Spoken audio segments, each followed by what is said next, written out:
Hello everyone, welcome back. If you're new here, I'm Katie, and today we are doing the quarter year crisis book tag.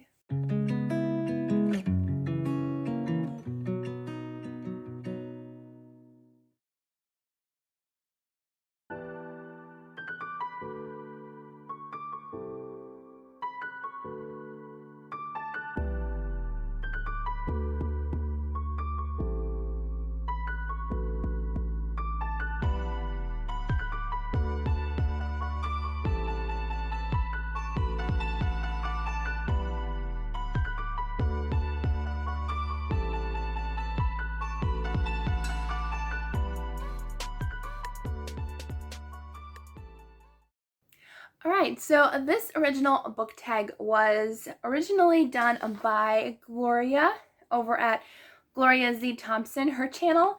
So I will link her channel down below, as well as Lovely Day with Holly, because she is the one who tagged me in her video. So thank you so much, Holly, and it took a little while for me to get to this video, but it'll be fun. And there's also a new addition to my bookshelves, if you didn't notice. My little Horton Here's a Who elephant is now adorning my bookshelves. I don't know if he'll stay there for too long, but he'll be there for a little while. And of course I have my cup of tea in my Winnie the Pooh mug.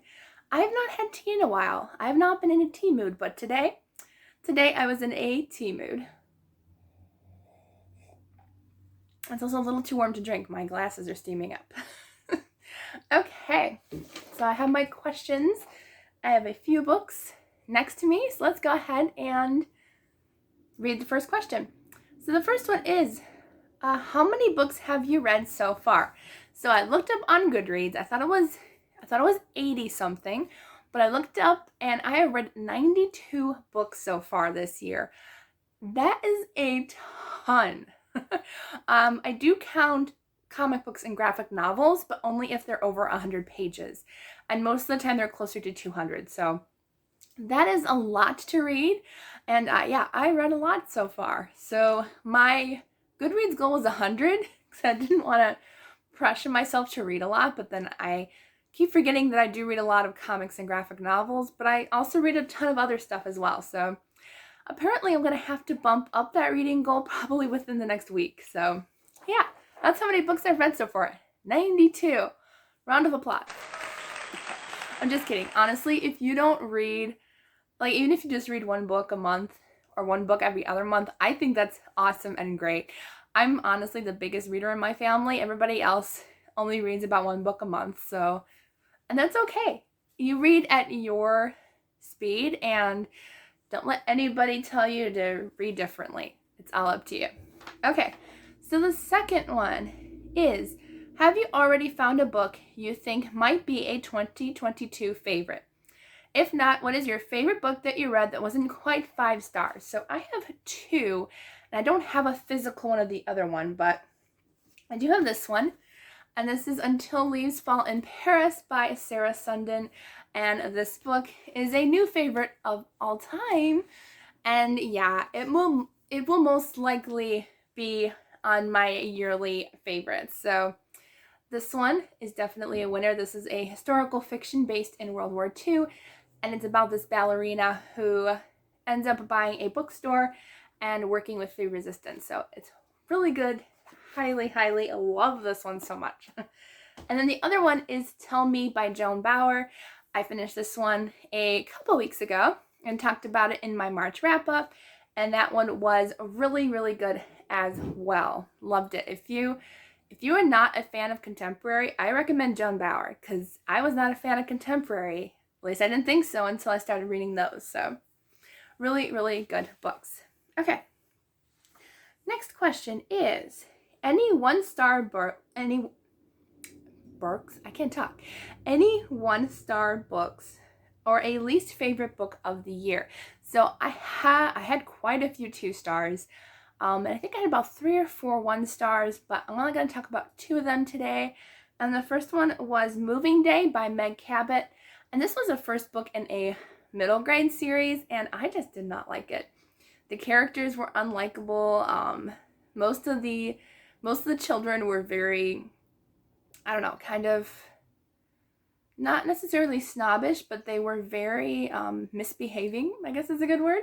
And I did not enjoy that book. And then the other one was, unfortunately, Glass Town by Isabel Greenberg. That one just wasn't for me. I didn't really care for the illustrations too much. It wasn't my personal style.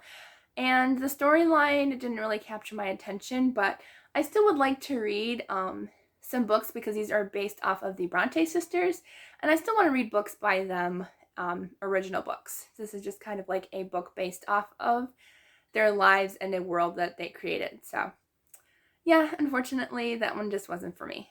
Okay, next one. Let's see. Most read genre so far. So I'm pretty sure that's graphic novel and comic books, but I'm not going to count that just because those are kind of my comfort reads, and I read those kind of for joy, or if I have to fill a prompt in a reading challenge.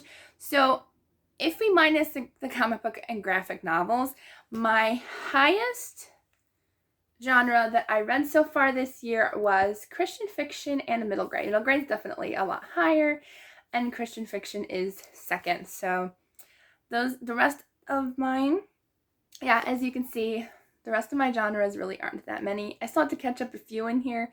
I'm a little behind in my reading journal, but not too much. All right, next question is a book that surprised you. So a lot of books surprised me this year, actually, either in a good way or in a bad way. I'm just going to talk about a good way. I finished this book, I think last week. It was very early April. But I read, it's called, I wrote it down, there we go, Monster Friends by Katie Van Dorn. And it is an elementary age graphic novel. And it is the cutest thing. The author does all her own drawings. And it was just so, so cute. It was about this little, like, almost like a cat creature. He's so cute and small. And the drawings are so adorable. But it's all about him, how he's very, very shy, and he's an introvert, and he meets this crazy, wild, outgoing little, I don't know if it's a dog or a bunny, but this little character he meets, and he's like, I'm excited to make friends with you. And she's like, come join me on adventures. And he's like, no, that's okay. I'll just stay at home and stay in my little corner. But she takes him on adventures, and it's just a really, really cute book. Really fun, definitely if you have kids, or even if you don't, because I loved it. It was so cute. Okay, next question was a book that's come out in 2022 already that you want to read but haven't yet. There's a lot of those. But one I want to read, and I have that with me, is In Search of a Prince by Tony Shiloh, and I have not read this yet. I've heard okay things about this one, but I'm hoping that I will like it. It's Christian fiction. This cover is absolutely stunning. I love that cover so much. But I got this out at the library. I've already renewed it twice because it's only a week book. And so I need to get to this either this week or next week is my last week. So it's only about 350 pages. It looks bigger than that, but I think I can get this done before then. So I have to just get to it and get started in it because I think I'm going to like it. And I just really want that dress on the cover. Just put it in my closet. Okay. Next question is number 7. One goal you made that you are succeeding at. So I have a list of goals in my journal, and I've actually accomplished a few goals already. So I'm very close to reading my 100 book goal. Let's see, I reorganized my bookshelves. That was one of my main goals, and I did it. So yay for that one. Let's see. Read more of my own books. Surprisingly, I actually have been. I haven't really kept track of exactly how many that I own that I've read, but I know I've read at least probably a good 10 of my owned books so far this year, at least. Yeah, at least a good 10 to 15, because I know I DNF'd quite a few, so I have gotten to quite a few of my own books this year instead of just going to the library. So yay for that one. Okay. And then I'm working my way towards reading 10 new to me Christian authors and 10 classics. So I almost have 5 for each of those done. So I'm halfway done because I wanted 10 for each. So I'm halfway done, and it's not even halfway through the year yet. So we're good on that. All right. And then one goal you made that you need to focus on. I really honestly think the one that I really need to focus on is definitely read more NetGalley ARC copies. This one, like, you can look at my NetGalley ARC thing here. Where is it? Let's see. Of all my ARC copies, where are you? There you are. Yeah. The colored ones are the ones I got to, and that orange one I DNF'd. So I've only gotten to 2 so far this year. Yeah. It has not been a great year for NetGalley ARCs. I don't think it ever has. And I really wanted to try harder too this year. So definitely the second half of the year, I really want to try to get to a lot more of these. Yeah. Okay.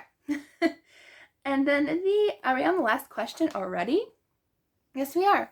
So the last question is new to you, booktubers, bookstagrammers, and booktalkers. So I do not use BookTok at all.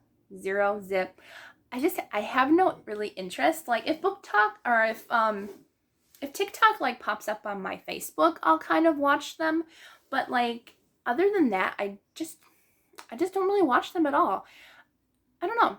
I am part of Instagram, but I haven't followed anybody new lately, so unfortunately I can't share any on there. So I'll just share for now booktubers. So I think I have 3. There are a ton of booktubers that I follow, but I tried to pick ones that were fairly most recent for me. And so the first one is, look at my list, BookLoverAmanda. So I believe she found me first, and I'm now subscribed to her channel, but she is just so much fun. She is a wonderful, fun, sweet girl. She's another Christian booktuber that actually just started, I think, about a month or 2 ago, I believe. But I will link all these channels down below in the description box so you can check them out. But she is a very, very nice lady. Really, really fun. I'm glad I'm getting to know her pretty quickly. Okay, and then the next one is Amy over at Pretty Little Paperbacks. I think I've been subscribed to her channel for probably a good, I wouldn't say a good 3 to 4 months, I think, but she's fairly new to me, but she's part of my book group, and now we are becoming friends, so hello, Amy. But she is a really nice lady as well, and she is another Christian booktuber. And then the other one is, these are all Christian booktubers, apparently. Lately, I've only subscribed to them, but I have a ton of other, I think my subscriptions might be public on my channel. If not, I'll try to remember and make them public so you can see everybody that I'm subscribed to if you want. But the last one is Becca over at Hicks Picks Books, and she is another really, really nice lady. We're actually doing our very first buddy read this month. She is really nice, and we're planning, I think, are we planning another book? Or is it just this one? But we are reading Over the Line by Kelly Irvin together, and she is another really, really nice lady. So go check out all these nice ladies' channels down in the description box below. They're all lots of fun, and I'm sure you will enjoy their channels. So I hope you enjoyed this video. If you did, please give it a thumbs up, and don't forget to subscribe down below. I hope you all have a wonderful, wonderful day, and I will see you all in the next video.